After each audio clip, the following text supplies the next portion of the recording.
오늘은 말씀을 시작하기 전에 좀 양해를 먼저 드리려고 합니다. 주제 자체가 민감할 수 있기 때문에 미리 양해를 드립니다. 일단 오해하지 마시기를 부탁드리고요. 어떤 의도도 없습니다. 다 아시다시피 우리가 작년부터 2년째 마태복음을 보고 있기 때문에 순서대로 나아가는 중입니다. 그러니까 중간에 뛰쳐나가지 마시고 끝까지 말씀을 들어보시기를 부탁을 드립니다. 제가 질문 하나 드리고 말씀 시작하겠습니다. 사랑하는 성도 여러분, 여러분은 성경에 기록된 하나님의 말씀을 어디까지 지켜야 된다고 생각하십니까? 당연히 다 지켜야 되지 않겠습니까? 그런데 그렇게 대답하기에는 스스로 생각해 볼 때 양심에 좀 거리끼는 것 같습니다. 우리는 솔직히 다 지키지 않습니다. 그러고도 별탈 없이 잘 지내고 있죠. 성경을 읽다 보면요, 간혹가다 이런 의문이 들 때가 있습니다. 이걸 지금도 지켜야 되나? 이런 내용을 우리가 꼭 지켜야 될까? 이미 꽤 많은 구약의 법들 가운데 지키지 않아도 되는 것들 혹은 지킬 수 없는 내용들이 있습니다. 대표적으로 제사법 같은 것이 있죠. 구약에서는 제사를 드렸습니다. 지금의 우리의 예배하고는 형식이 완전히 다릅니다. 집에서 잘 키운 동물을 데리고 와야 되죠. 흠이 있으면 안 됩니다. 점이 있으면 안 돼요. 잘 데리고 와서 성전에 와서 잡습니다. 이건 본인이 직접 잡아야 됩니다. 그리고 각을 떠야 되죠. 그렇게 각을 떠서 제사장에게 주면 제사장이 우리를 위해서 대신 제사를 드려주는 거죠. 번제를 드리게 됩니다. 그런데요, 예수님께서 십자가에서 돌아가셨을 때 성소와 지성소를 가르던 휘장이 위로부터 아래로 찢어지면서 더 이상 성전에서 구약의 제사는 의미가 없어졌다고 봅니다. 우리가 그렇게 이야기하는 게 아니라 신약 성경에 나오는 초대교회 모습을 보면 더 이상 그런 성전의 제사를 드리지 않는 것을 발견할 수 있죠. 그렇기 때문에 동물을 죽여서 드리는 제사는 지금 안 지켜도 됩니다. 이런 방식으로 제사를 더 이상 우리는 드릴 수가 없습니다. 드리지 않습니다. 참 다행이죠. 만약에 그때 그런 일이 없었다면, 우리가 여전히 번제를 드려야 된다고 한다면 이 시대를 살아가면서 문제는 좀 심각해질 것 같습니다. 동물보호단체에서 가만히 있지 않겠죠. 법적으로도 당연히 문제가 될 거고 금방 여러분 잡혀갈 겁니다. 물론 그것 때문에 안 지키는 건 아니지만 상황이 그렇다는 이야기입니다. 이런 제사법에 관련된 문제들은 너무나도 명백하게 안 지켜도 된다고 말할 수 있는데, 그렇지 않고 여전히 고민되는 내용들, 논란의 중심에 서 있는 내용들이 있습니다. 제가 일일이 말씀드릴 수는 없을 것 같아요. 괜히 이야기를 드리면 생각 없다가도 이 부분을 고민하게 되실 것 같고, 또 마음에 불편한 생각이 드실 수도 있을 것 같아서 내용은 말씀 안 드립니다. 그런데 제 마음속에 고민을 해봤습니다. 왜 이런 것들이 고민이 될까? 그냥 성경에 나와 있는 대로 지키면 되는 것 아닐까? 우리는 왜 안 지키려고 노력을 하는 걸까? 안 지켜도 된다고 주장을 하면서 안 지키려고 노력을 하는 걸까? 제가 제일 많이 듣는 대답이 이런 겁니다. 시대가 바뀌었습니다. 세상이 변했습니다. 그럴 수 있죠. 정말 시대가 바뀌어서 상황이 바뀌었기 때문에 하나님을 섬기는 방식에 있어서 고민을 하는 거라면 그럴 수 있는데, 아니면 우리의 마음 가운데 솔직히 귀찮은 건 아닐까요? 아니면 하기 싫은 건 아닐까요? 얼마 전에 팀 켈러 목사님께서 소천하셨다는 이야기를 듣고 좀 마음이 아팠습니다. 계속 아프셨기 때문에 이런 날이 올 줄은 알았겠지만 그래도 마음이 좀 불편해서 영상들을 이것저것 찾아보다가 이런 논란의 중심에 있는 어떤 구절에 대해서 토론을 하는 내용을 제가 우연히 보게 되었습니다. 그때 그런 이야기를 하시더라고요. 하나님께서 명령하신 하나님의 법을 시대적인 이유로, 문화적인 이유로 안 지켜도 된다고 주장하는 사람들이 있다면 그 증명, 그래도 된다는 증명은 그렇게 주장하는 사람들의 몫이다 라고 이야기를 하시더라고요. 뭔 말인지 이해가 되십니까? 우리 믿는 사람들이 성경을 반대하는 세력들에, 혹은 성경을 안 지켜도 된다고 말하는 사람들에게 우리가 증명해 보일 필요는 없다는 이야기입니다. 그래서 묻는 겁니다. 여러분들은 어디까지 지키십니까? 뭔가를 안 지켜도 된다고 말씀하고 계시지는 않습니까? 그렇게 말하려면 우리에게는 성경적인 근거가 필요합니다. 그 증명은 우리의 몫이 될 겁니다. 증명할 수 없다면 지키는 게 맞죠. 오늘 본문의 말씀을 가지고 직접적으로 한번 여쭤볼게요. 성경적으로 볼 때 이혼을 해도 됩니까? 안 됩니까? 해도 된다면 그러면 그 근거는 뭘까요? 성경에 우리가 말할 수 있는 근거가 있을까요? 오늘 본문 말씀을 같이 보면서 그 이야기를 좀 나눠보도록 하겠습니다. 마태복음 19장 3절입니다. 같이 읽겠습니다. 시작. 바리새인들이 예수께 나와 그를 시험하여 이르되 사람이 어떤 이유가 있으면 그 아내를 버리는 것이 옳으니까. 오늘 본문 말씀이 이렇게 시작했습니다. 바리새인들이 예수께 나아왔다. 바리새인들이 예수님 앞에 나아왔습니다. 그렇게 놀랄 일은 아닙니다. 아주 새로운 일도 아닙니다. 그리고 우리는 그 이유를 너무나도 잘 알고 있죠. 마태복음 12장에서 이미 바리새인들은 예수님을 죽이기로 작정을 했습니다. 기억나실 겁니다. 그렇다면 바리새인들이 예수님 주변에 이렇게 어른어른 알짱알짱 거리고 있는 이유는 뻔할 겁니다. 어떻게든 예수를 죽일 기회를 찾고 있는 거겠죠. 그래서 오늘 본문은요, 우리가 좀 주의하고 들어볼 필요가 있습니다. 분명히 주제는요, 결혼과 이혼입니다. 그런데 사실상 우리는 문맥을 굉장히 중요하게 여기잖아요. 이야기의 흐름 속에 보면 이런 주제가 도출될 아무런 근거가 없습니다. 연결이 안 된다는 이야기입니다. 이전까지만 해도 바리새인들이요, 맥락이 있었습니다. 뭘 보고 그걸 가지고 예수님께 질문을 하고 공격을 했었거든요. 예를 들어서 제자들이 안식일에 밀밭 사이를 지나가다가 배가 고프니까 그 이삭을 잘라서 비벼서 먹은 것을 보고 왜 안식일을 어겼습니까? 라고 공격을 했었고요. 또 밥을 먹을 때 손을 안 씻고 먹는 모습을 보면서 왜 장로들의 전통을 어겼습니까? 이렇게 따졌었는데, 근데 이번에는요, 그런 맥락이 없습니다. 정말 밑도 끝도 없습니다. 이건 그냥 굉장히 난해한 주제를 가지고 예수님을 어떻게든 넘어뜨려서 죽이려는 그 마음밖에는 보이지 않습니다. 다시 말해서 결혼과 이혼의 문제는 오늘 우리가 다루게 될 주제가 맞기는 한데, 그런데 이건 어느 누구의 관심사도 그때는 아니었습니다. 무슨 말인지 아시겠습니까? 가정의 소중함이 궁금했다거나 가정을 건강하게 지키려면 어떻게 해야 되느냐라던가 이런 것들이 궁금해서 이 이야기가 나온 게 아닙니다. 그런데 우리는 궁금하죠. 우리는 이 상황 가운데 이 결혼과 이혼에 대한 이야기를 나눠야 되니까 우리는 궁금합니다. 왜 하필이면 결혼과 이혼의 문제를 가지고 물었을까?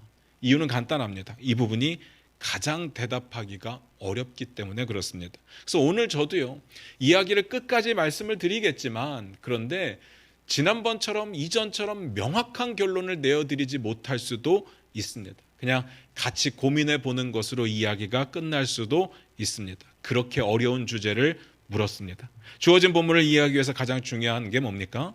전문맥이죠. 마태복음 19장 1절을 한번 찾아 읽어보도록 하겠습니다. 같이 읽겠습니다. 시작. 예수께서 이 말씀을 마치시고 갈릴리를 떠나 요단강 건너 유대 지경에 이르시니, 일단 문맥상으로 보면 이 이야기가 나오게 되는 근거 정도는 보입니다. 예수님께서 이 말씀을 마치시고 어떻게 하셨다고 되어 있습니까? 갈릴리를 떠나셨다. 갈릴리는 굉장히 중요하다고 했어요. 갈릴리는 예수님 초기 사역의 중심지였습니다. 근데 이것을 떠나셨습니다. 그리고 어디로 가셨느냐? 유대 지경으로 가셨습니다. 이제 그러면 예수님께서 자신의 사역의 지경을 조금씩 넓혀 간다는 뜻도 되겠지만, 한편으로는 점점 예루살렘으로 다가가고 있다는 뜻도 됩니다. 그러니까 바리새인들이요, 경계가 될 수밖에 없었습니다. 예수님의 사역의 지경이 그들이 있던 예루살렘, 이스라엘의 가장 중심지인 예루살렘으로 향하고 있으니까 바리새인들 입장에서는요, 무슨 액션이라도 취해야 했던 것이었습니다. 그런 느낌 아십니까? 포탄 소리가 전쟁에서 저 멀리서 펑 들리다가 이게 점점 가까워지는 그 느낌. 물론 우리는 전쟁을 경험해 보지 않았지만 영화에서 보면 이제 그런 느낌들이 있잖아요. 그런 느낌이었을 겁니다. 그러니까 발악을 하는 거겠죠. 여기까지 이해가 되십니까? 오늘 본문으로 돌아갑니다. 마태복음 19장 3절 다시 읽습니다. 같이 읽겠습니다. 시작. 바리새인들이 예수께 나와 그를 시험하여 이르되 사람이 어떤 이유가 있으면 그 아내를 버리는 것이 옳으니까. 바리새인들이요, 예수님께 질문을 하는데 성경은 그 이유를 분명히 밝혔습니다. 시험하기 위해서. 이 시험은요, 예수님이 어떤 분이신가, 예수님이 정말 성경에 약속된 메시아인가, 그걸 확인하고자 시험하는 게 아니었습니다. 이미 그들은요, 예수를 죽이기로 작정을 했습니다. 그러니까 어떻게든 걸려 넘어지게 해서 죽이려고 시험하는 겁니다. 그래서 이건 덫이죠. 그 시험이 얼마나 대답하기 난감한 질문이었는지 지금부터 살펴보겠습니다. 바리새인들이 이렇게 물었어요. 사람이 어떤 이유가 있으면 그 아내를 버리는 것이 옳습니까? 이 구절은요, 우리가 좀 주목해서 보셔야 되는데, 우리는 이게 성향이 그래서 그런지 이게 딱 보면 어디에 처음으로 눈이 가는가 하면요, 어떤 이유, 도대체 어떤 이유면 아내를 버릴 수 있을까? 여기에 처음에 관점이 생기게 되어 있습니다. 그런데 여기에서 방점은요, 어떤 이유에 있지 않습니다. 옳습니까에 있습니다. 아내를 버리는 게 옳습니까? 옳다고 묻는 질문은요, 이 성경에서는 하나님의 말씀, 하나님의 율법과 부합하느냐라는 질문입니다. 그러니까 어떤 이유가 있을 때, 어떤 이유에서라도 아내를 버리는 것이 하나님의 율법에 부합하는 내용입니까? 라는 질문이죠. 그러니까 이 질문이 왜 덫이 되느냐라는 게 우린 궁금한 겁니다. 하나님의 뜻과 그 뜻을 적용하려는 모세의 말이 일치하지 않는 부분이 있기 때문에 그렇습니다. 그래서 이걸 덫으로 놓은 거예요. 지금부터 이 부분을 좀 살펴보도록 하겠습니다. 마태복음 19장 4절부터 6절입니다. 같이 읽겠습니다. 시작. 예수께서 대답하여 이르시되 사람을 지으시니가 본래 그들을 남자와 여자로 지으시고 말씀하시기를 그러므로 사람이 그 부모를 떠나서 아내에게 합하여 그 둘이 한 몸이 될지니라 하신 것을 읽지 못하였느냐. 그런즉 이제 둘이 아니요 한 몸이니 그러므로 하나님이 짝지어 주신 것을 사람이 나누지 못할지니라 하시니. 예수님께서 바리새인들의 그 질문, 그 시험, 그 덫에 누구나도 다 아는 너무나도 원론적인 이야기를 하셨습니다. 그리고 이 내용은 우리가 다 알고 있습니다. 이미 성경에서 다 봤던 거예요. 한번 찾아보면요, 4절은 창세기 1장 27절에 나옵니다. 화면 보시면서 같이 읽을게요. 같이 읽겠습니다. 시작. 하나님이 자기 형상 곧 하나님의 형상대로 사람을 창조하시되 남자와 여자를 창조하시고. 5절은요 창세기 2장 24절에 나옵니다. 역시 화면 보시면서 같이 읽겠습니다. 시작. 이러므로 남자가 부모를 떠나 그의 아내와 합하여 둘이 한 몸을 이룰지로다. 예수님께서요 창세기에 나와 있는 두 개의 구절을 다 말씀하셨습니다. 결론은 뭔지 아시겠죠? 그리고 나서 압축해서 함축적으로 한마디를 하신 게 마태복음 19장 6절에 나옵니다. 같이 읽겠습니다. 시작. 그런즉 이제 둘이 아니요 한 몸이니 그러므로 하나님이 짝지어 주신 것을 사람이 나누지 못할지니라 하시니. 여기에는요 숨은 뜻은 없습니다. 그냥 명백하게 나온 결론입니다. 결혼한 부부는 한 몸이니까 하나님이 짝지어 주신 것이고 이건 사람이 나눌 수 없다. 끝입니다. 더 이상 할 말이 없습니다. 하나님이 짝지어 주신 것을 사람은 나눠서는 안 됩니다. 그러니까 하나님께서 주신 결혼의 원칙에는요 이혼은 없습니다. 여기까지 이해가 되십니까? 그래서 기가 막히게 그 뉘앙스를 살린 단어가 4절에 하나 나옵니다. 한번 찾아보시겠습니까? 여러분 눈에 어떤 단어가 띄십니까? 이 단어가 기가 막힌 단어예요. 어떤 단어입니까? 없습니까? 본래라는 단어입니다. 이 본래라는 단어가 기가 막힌 게요. 그 의미가 태초부터라는 뜻입니다.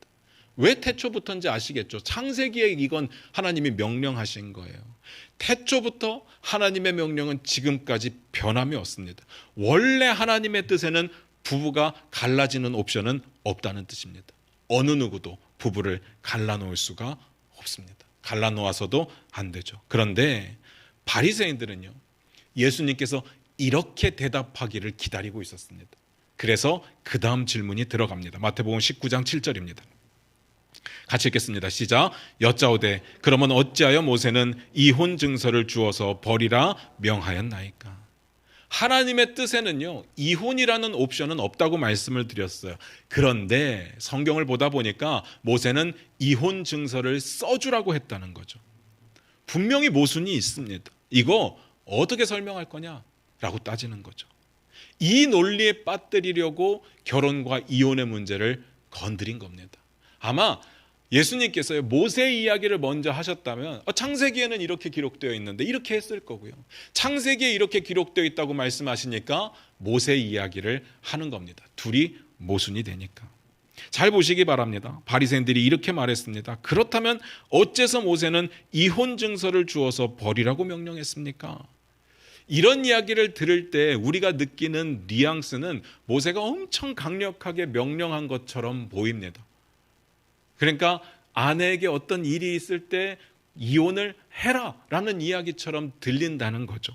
모세는요, 명령한 적이 없습니다. 명령하는 것은 하나님뿐이시죠. 모세의 율법이라고 우리가 보통 부르기는 하지만 하나님이 주신 율법에 모세가 자신의 의견을 하나라도 더한 부분이 있느냐? 없습니다. 명령은 하나님만 하시는 거예요. 그냥 모세를 통해서 주셨기 때문에 모세의 율법인 거지, 모세가 자기 마음대로 정한 율법이 있어서 모세의 율법은 아닙니다. 다시 말씀드리면 명령은 하나님만 하시죠. 다만 성경을 보다 보면요, 모세가 많은 말을 하기는 합니다. 왜냐하면 하나님의 명령을 전해야 되니까 명령처럼 말하기도 하고 모세가 자신의 생각을 말하기도 하는데, 자신의 생각을 이야기하는 부분은요, 하나님의 명령으로 하는 것이 아니라 적용 부분에서 디테일한 부분을 이야기할 때 사용하는 겁니다. 착각하시면 안 돼요. 그래서 모세가 이혼 증서를 써주라고 하는 건 하나님의 명령을 수정하거나 하나님의 명령이 틀렸다고 거부하는 게 아닙니다. 이건 적용의 부분입니다. 그래서 예수님께서는 이렇게 말씀하셨습니다. 모세가 허락했다라고 이야기를 합니다. 그 내용은 뒤에 가서 볼 겁니다. 모세가 한 이야기를 우리가 한번 직접적으로 보기를 원합니다. 신명기 24장 1절인데 우리 화면 보시겠습니다. 화면 보시면서 같이 읽겠습니다. 시작. 사람이 아내를 맞이하여 데려온 후에 그에게 수치되는 일이 있음을 발견하고 그를 기뻐하지 아니하면 이혼 증서를 써서 그의 손에 주고 그를 자기 집에서 내보낼 것이요. 잘 보시기 바랍니다. 다시 말씀드리는데 이건 명령이 아닙니다. 이건 하나님의 법을 지키는 데 있어서 일종의 모세의 허용해 주는 부분이었습니다. 다시 말해서 하나님의 명령은 본래 부부는 이혼할 수 없다가 맞습니다. 그런데 모세가 그 명령을 삶에 적용하려고 하다 보니까, 지도자로서 백성들에게 명령을 하다가 보니까 이 부분은 간구할 수가 없는 겁니다. 그게 뭐냐? 하나님의 법은 무조건 지켜야 되는 게 맞는데 백성들이 안 지키는 게 문제인 겁니다. 하나님의 법이 이혼은 절대 안 된다고 말하니까 지켜야 되는데 그러거나 말거나 백성들은 이혼을 한다는 거죠. 특히나 아내를 기뻐하지 않으면 그냥 아내를 버리는 일들이 허다했던 겁니다. 그 부분을 어떻게 해결할까를 고민하다가 모세가 이 이야기를 한 겁니다. 예수님께서 이 덫에 대해서 뭐라고 말씀하시는지를 보고 이야기를 나누도록 할게요. 마태복음 19장 8절부터 9절입니다. 같이 읽겠습니다. 시작. 예수께서 이르시되 모세가 너희 마음의 완악함 때문에 아내 버림을 허락하였거니와 본래는 그렇지 아니하니라. 내가 너희에게 말하노니 누구든지 음행한 이유 외에 아내를 버리고 다른데 장가드는 자는 간음함이니라. 예수님께서 제가 아까 중요하다고 했던 단어를 또 쓰셨어요. 뭐요? 본래. 본래 그렇지 않다.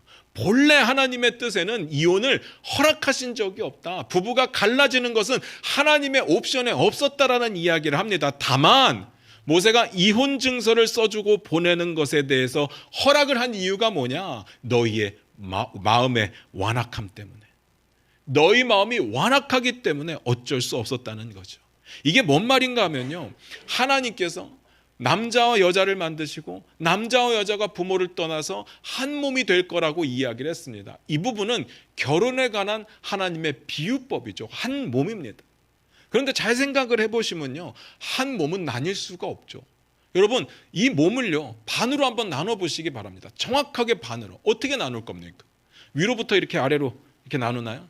아니면 이제 허리를 중심으로 이렇게 나누나요? 아니면 몸통하고 팔, 다리 이렇게 나누나요? 그렇게 나눌 수가 없습니다. 그렇게 나누면 몸은 죽게 되어 있죠. 그래서 한 몸이 될지라라고 이야기한 건 절대로 나눌 수가 없다는 뜻이에요. 그런데 우리가 잘 기억해야 되는 것은 절대로 나눌 수가 없다는 이야기가 절대로 안 나눠진다는 이야기가 아닙니다. 절대로 나눠서는 안 된다는 이야기지 절대로 나눌 수가 없다는 이야기는 아니에요. 그래서 사람들 가운데 몸을 이렇게 나누면 죽는 경우들이 발생하는 겁니다. 그걸 죄라고 부르죠. 사람들이요 절대로 하면 안 되는 짓들을 하고 있습니다. 그게 뭐냐? 아내들을 버리는 겁니다. 정확하게 말씀드리면 이건 이혼은 아닙니다. 일방적으로 버리는 거예요. 그런데 그 시대에는요 버림받는 여자들의 고통이 너무 심했습니다. 살 수가 없어요. 죽을 만큼 힘들었습니다. 정상적인 삶이 유지가 안 됩니다. 그래서 그 버려지는 아내들을 어떻게 할 거냐? 최소한 그들을 보호하려고 이혼이라고 하는 공식적인 채널 안에 집어넣고자 했던 겁니다. 그래야 법의 보호를 받으니까. 그러니까 하나님의 명령이, 모세의 명령이 이럴 때 이혼을 해라가 아닙니다. 니네가 그 완악함 때문에 이혼을 할 거면 최소한 이혼 증서라도 써서 그의 손에 들려서 집으로 보내줘라. 그겁니다. 그래야 합법적으로 이 사람이 싱글로 돌아갈 수 있는 기회가 생기니까. 이혼 증서는요, 합법적으로 남남이 되었음을 증명해 주는 역할을 했거든요. 그래야 다음 결혼이 가능합니다. 뭐 굳이 그렇게까지 결혼에 한번 실패하고 또 결혼을 하려고 하느냐라고 할 수도 있지만, 이 시대는요, 모든 게 다 남성 중심이었습니다. 결혼을 안 하면 먹고 살 수가 없습니다. 지금처럼 왜 결혼해야 되느냐 이런 생각을 하는 사람 자체가 없었습니다. 다 무조건 결혼해야 된다고 생각을 했어요. 그런데 이 이혼 증서가 없으면 안 되는 겁니다. 이런 경우도 있을 수 있죠. 한 남자가 못되게 아내를 버렸어요. 근데 아내가 워낙 잘 살게 되었습니다. 좋은 남자를 만나서 다시 결혼을 하려고 했습니다. 그런데 이혼 증서가 없으면요, 간통죄에 해당됩니다. 전 남편이 악한 마음을 먹으면 얼마든지 걸어서 죽일 수 있었다는 이야기예요. 모세가 말하는 건 그런 뜻이었습니다. 모세가 말하는 건 이런 경우에 이혼을 해라가 아니라, 수치되는 일이 아내 가운데 발견되었을 때 그게 기쁘지 않다면, 이혼을 할 거라면 이혼 증서를 써서 보내줘라. 그런데요, 우리는 이 이야기를 이렇게 듣다 보면 그래도 아내가 수치되는 일을 했으면 이혼당하는 게 맞지 않을까라는 생각이 들 수도 있습니다. 그래서 제가 궁금해서 한번 생각을 해봤습니다. 신명기서에 나오는 수치되는 일이 뭘까? 가만 생각을 해보니까요, 이게 엄청난 일은 아닐 거라는 생각이 들어요. 이게 불륜이나 외도나 이런 거였다면 성경에서 뭐라고 분명히 이야기를 하느냐? 돌로 쳐서 죽여라라고 했습니다. 이혼하라고 이야기를 하지 않아요. 이건 그런 수준의 이야기가 아닙니다. 예수님 시대에도 보면요, 현장에서 가늠하다 붙잡힌 여인들을 그 시대에도 사람들이 돌을 들고 치려고 했거든요. 그러니까 그런 일들이 비일비재하게 일어났는데 지금 그 상황을 이야기하는 것은 아닙니다. 그러면 뭘까? 도대체 수치되는 일이 뭘까? 그 정도의 수위가 아니라면 도대체 어떤 일이 있으면 남편이 아내를 버리게 될까? 예수님 시대에도요, 이 내용을 가지고 왈가왈부 언쟁을 벌이는 학파가 둘이 있었습니다. 첫 번째는 샴마이 학파인데요, 이들은 보수적인 학파예요. 이름은 외우실 필요 없어요. 수치가 되는 일을 아내의 성적인 부도덕함과 천박함으로 제안을 했습니다. 이 성적인 부도덕함은 제가 말씀드린 대로 굉장히 심각한 문제는 아닐 겁니다. 그래도 어느 정도 부도덕하다니까 이해는 가요. 문제는 천박함입니다. 천박함을 어떻게 정의 내릴 수 있느냐? 천박함은요, 너무 주관적인 거예요. 그래서 그 당시에는요, 머리 스타일이 마음에 안 들면 천박하다고 했습니다. 옷 입은 스타일이 마음에 안 들면 천박하다고 했어요. 그러면 이혼 사유가 됩니다. 이게 그나마 보수적인 학파들의 이야기예요. 두 번째는 힐렐 학파인데, 이들은 진보적인 학파입니다. 이들은 이유는 필요 없습니다. 이혼 증서만 써주면 이혼할 수 있다고 주장했습니다. 이혼의 사유야 얼마든지 만들 수 있습니다. 절차가 중요합니다. 딱 지금의 세태하고 비슷하죠. 그들이 주장했던 이혼들, 그때 당시에 이혼으로 말했던 것들은요, 아내가 집에서 음식을 하다가 음식을 태우면 이혼해야죠. 그리고요, 아내에게서 매력을 못 느낄 때, 애 낳고 몸이 좀 퍼졌다고 옷을 쉽게 입는다고 매력을 못 느낄 때 이혼해야죠. 근데 지나가다 보니까 더 예쁜 여자를 발견했어요. 그럼 이혼해야죠. 이게 이유가 되었다는 이야기입니다. 말이 안 되는 겁니다.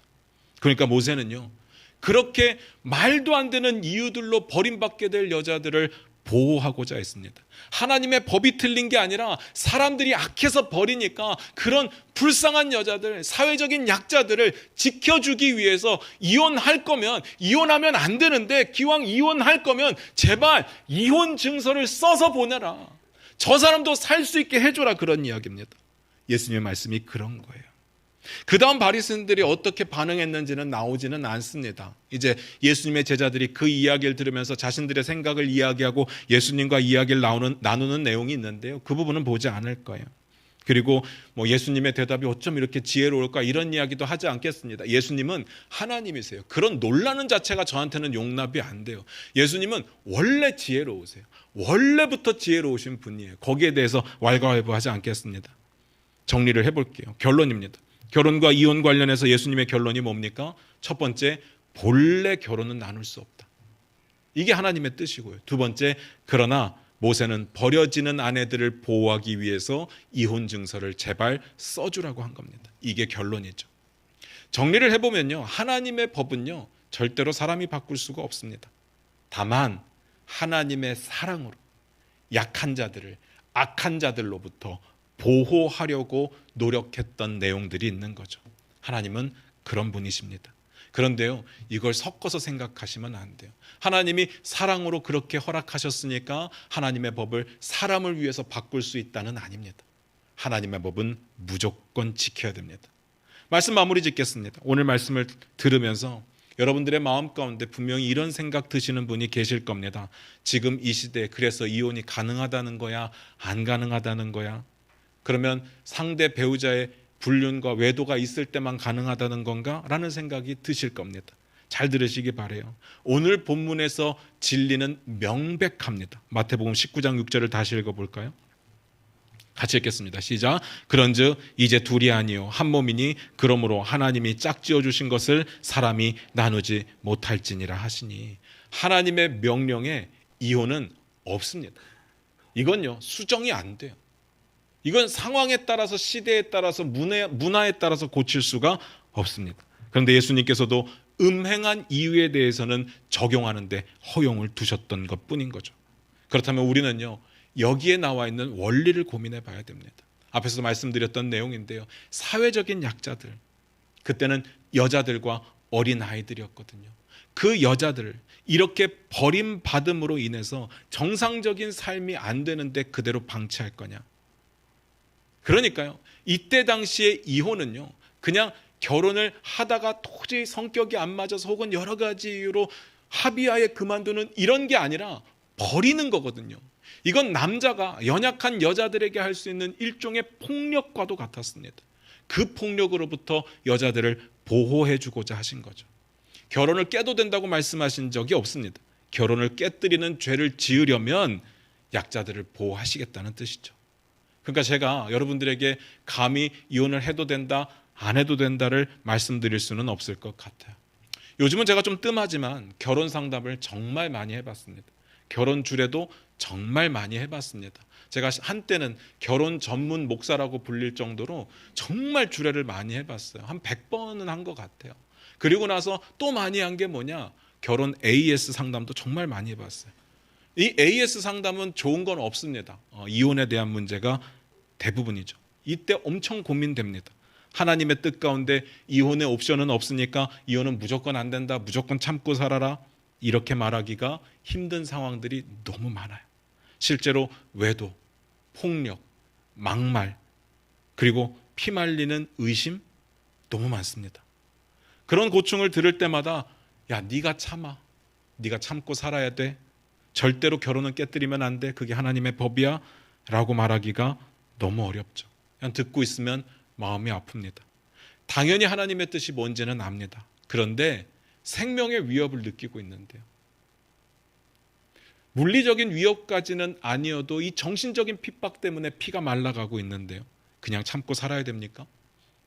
잘 모르겠습니다. 그런데 그렇다고 해서 헤어져 라고 말하기도 쉽지 않습니다. 이게요 두 가지 이유가 있는데, 헤어져라고 말한 다음에 둘이 다시 화해하고 잘 사는 경우들이 많아요. 그러면 그때부터는 입장이 곤란해집니다. 그리고 또 하나는요, 헤어져라고 이야기했는데 그게 하나님의 뜻이 아니면요, 누가 책임질 겁니까? 도대체 어떻게 해야 되는지 잘 모르겠어요.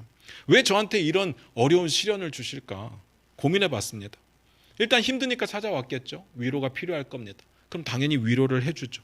그런데 위로가 안 통하는 사람들이 있어요. 정말 결혼의 끝에 와 있는 사람들이 있습니다. 이혼 직전. 이런 사람들은 저에게 원하는 게 뭘까요? 왜 찾아와서 그 이야기를 하는 걸까? 야, 네가 주례했으니까 이혼도 마무리 져라, 이런 뜻은 아니겠죠. 아닐 겁니다. 저는 이렇게 생각합니다. 속 시원하게 마음 편하게 이혼할 수 있게 성경적 근거 하나만 알려주세요 라는 거 아니겠습니까? 분명히 말씀드립니다. 하나님의 뜻에 이혼은 없습니다.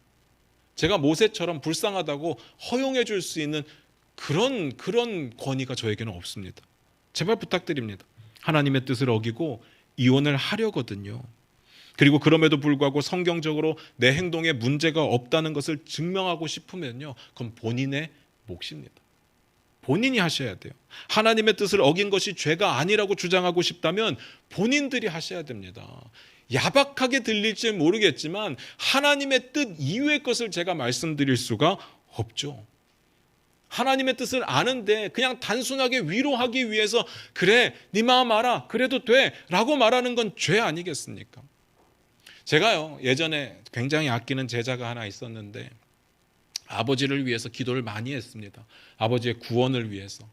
정말 아버지 복음 전하고 믿고 하나님께 가기를 정말 원했었는데 안 믿으시고 돌아가셨어요.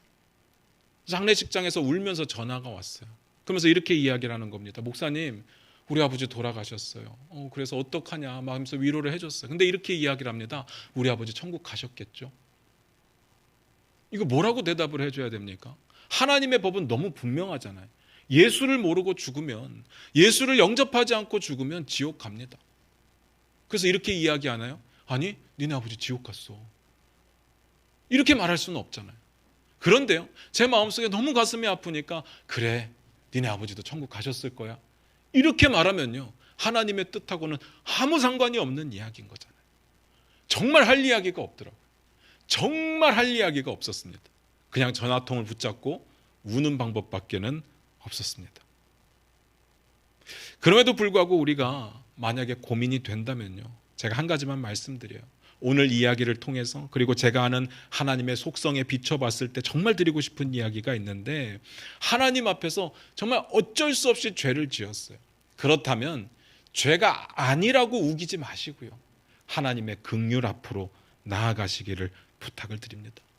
죄가 아닌 걸 증명하기 위해서 성경을 뒤지지 마시고 자비롭고 은혜로우신 하나님 앞으로 나아가서 회개하고 용서를 구하시기를 부탁드려요.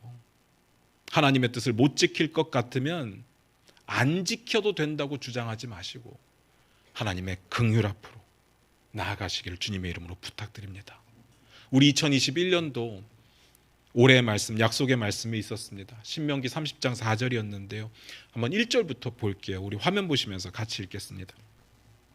같이 읽겠습니다. 시작. 내가 내게 진술한 모든 복과 저주가 내게 임함으로 내가 내 하나님 여호와로부터 쫓겨간 모든 나라 가운데서 이 일이 마음에서 기억이 나거든. 너와 내 자손이 내 하나님 여호와께로 돌아와 내가 오늘 내게 명령한 것을 온전히 따라 마음을 다하고 뜻을 다하여 여호와의 말씀을 청종하면 내 하나님 여호와께서 마음을 돌이키시고 너를 긍휼히 여기사 포로에서 돌아오게 하시되 내 하나님 여호와께서 흩으신 그 모든 백성 중에서 너를 모으시리니 내 쫓겨간 자들이 하늘가에 있을지라도 내 하나님 여호와께서 거기서 너를 모으실 것이며 거기서부터 너를 이끄실 것이라.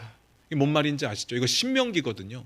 신명기는 가나안 땅에 들어가기 전에 모세가 이스라엘 백성들에게 다시 한번 명령하는 내용입니다. 너희가 이스라엘이 되고 가나안 땅을 점령해서 하나의 나라가 되었는데 하나님의 말씀을 순종하지 않으면 망하게 될 거고, 그리고 남의 나라에 포로로 끌려가게 될 텐데 그때 너무 고통스러우면 이걸 기억해봐라. 이 말씀들을 기억해봐라. 그리고 기억이 나거든. 하나님 앞에 엎드려 회개하고 하나님께로 돌아와라. 그러면 너희가 어디에 흩어져 있더라도, 정말 하늘 끝까지 가서 흩어져 있더라도 거기서부터 다시 모으실 거고 거기서부터 다시 이끄실 거다. 이게 하나님의 뜻입니다.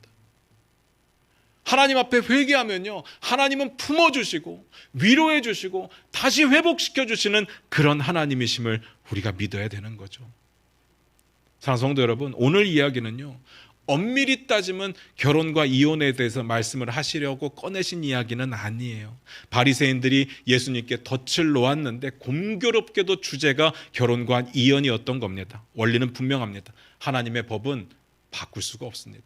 지켜야 됩니다. 그러나 그럼에도 불구하고 어쩔 수 없이 이혼을 해야 된다면 그 죄로 인해서 무너져 있지 마시고 하나님 앞에 엎드리시며 긍휼함으로 나아가시기를 주님의 이름으로 부탁드립니다.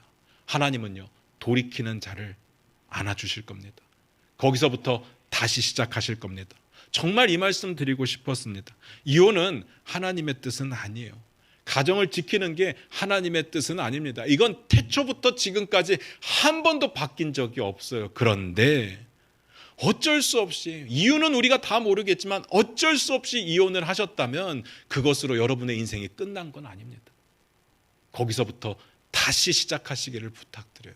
거기서부터 하나님 앞에 엎드리고 하나님의 긍휼하심을 구하면서 하나님과의 관계를 회복하고 다시 시작하시기를 부탁드립니다. 하나님은요, 긍휼의 하나님이십니다. 위로하시는 하나님이십니다. 저는 오늘 이 이야기를 통해서 하나님의 은혜를 말씀드리고 싶은 거예요. 하나님은요, 법을 강조하시는데 은혜로 다스리기를 원하십니다. 그래서 하나님께서는 하나님께 손을 드는 자의 손을 붙들어 주실 겁니다. 하나님께 눈물로 부르짖는 자의 그 기도를 들어주실 겁니다. 마음이 상한 자를 결코 내버려 두지 않을 겁니다. 외면하시지 않을 겁니다. 우리가요, 죄를 지었다면 변명하는 데 급급한데 제발 변명하지 마시고 하나님의 은혜로 나아가서 하나님의 긍휼하심을 구하시는 저와 여러분이 되었으면 좋겠습니다. 결혼과 이혼의 이야기가 오늘 나왔지만 원래 이야기는 결혼과 이혼이 주제가 아니라 모든 죄에 해당되는 겁니다. 우리는 가끔 죄를 짓고 나면요, 그래서 하나님께로 멀어진 것을 스스로 느꼈을 때조차도 내가 부끄러워서 하나님 앞에 못 나간다고 이야기를 하는 사람들을 정말 많이 봤습니다. 내가 좀 회복되면 교회 나갈게, 내가 좀 이 부분에서 정리가 되면 하나님 앞에 나아갈게, 그렇게 말하는데 아닙니다. 그건 사탄이 주는 유혹이에요. 그럴수록 하나님 앞에 엎드리시기를 부탁드려요. 내가 지금 무너져 있다고 생각한다면, 내가 죄악 가운데 빠져 있다고 생각하면 바로 그때가 하나님 앞에 나아갈 때고요, 그리고 그때 하나님은 우리를 붙잡아 주실 겁니다. 위로하여 주실 겁니다. 우리와의 관계를 회복시켜 주실 겁니다. 거기서부터 다시 이끄실 겁니다. 기도하겠습니다. 우리 반주 들으시면서 잠깐 한번 기도했으면 좋겠습니다. 우리의 삶을 뒤돌아볼 때 참 부끄러운 일들이 많이 있습니다. 또 때로는 그것 때문에 무너져 있을 때도 있죠. 여러분 어떻습니까? 여러분도 그랬던 적이 있었습니까? 지금도 혹시 그렇습니까? 하나님은 죄를 싫어하십니다. 악은 그 모양이라도 버리라고 했습니다. 분명합니다. 그 부분에 타협 없습니다. 그런데 우리가 죄의 무게를 지고 있을 때 하나님 앞에 내어놓으면 그는 미쁘시고 의로우사 우리의 죄를 깨끗게 하실 겁니다. 모든 불의로부터 우리를 깨끗게 하실 겁니다. 그런 하나님이십니다. 우리는 스스로 내 죄 때문에 안 된다고 말하지만 하나님은요, 그렇기 때문에 내가 회복시켜 주겠다고 이야기를 합니다. 너희가 하나님의 말씀에 불순종해서 나라가 망하고 포로로 끌려가서 하늘 끝까지 흩어져 있어도 너희가 돌아오면 내가 거기서부터 너희를 모을 거고 거기서부터 너희를 이끌 거다. 이게 하나님의 약속입니다. 여러분의 죄가 여러분을 힘들게 하는 죄의 무게가 무엇인지는 모르겠지만 하나님은 여러분을 사랑하십니다. 여러분을 회복하기를 원하십니다. 하나님과의 깨어진 관계가 다시금 회복되기를 원합니다. 잃어버린 양 한 마리를 위해서 99마리를 내버려 두고 찾으러 가시는 하나님의 사랑을 기억하시기를 부탁을 드립니다. 하나님은 여러분을 받으실 겁니다. 그러니까 우리가 할 일은요, 따지지 마시고 변명하지 마시고 하나님 앞에 회개함으로 긍휼함으로 나아가시기를 주님의 이름으로 부탁드립니다. 우리 이 시간 그렇게 기도하기를 원합니다. 하나님, 저를 용서하여 주시옵소서. 내 모든 죄의 부분을 내어놓습니다. 나를 회복시켜 주시옵소서. 우리 다 같이 그렇게 기도하며 나아갑니다. 기도하겠습니다.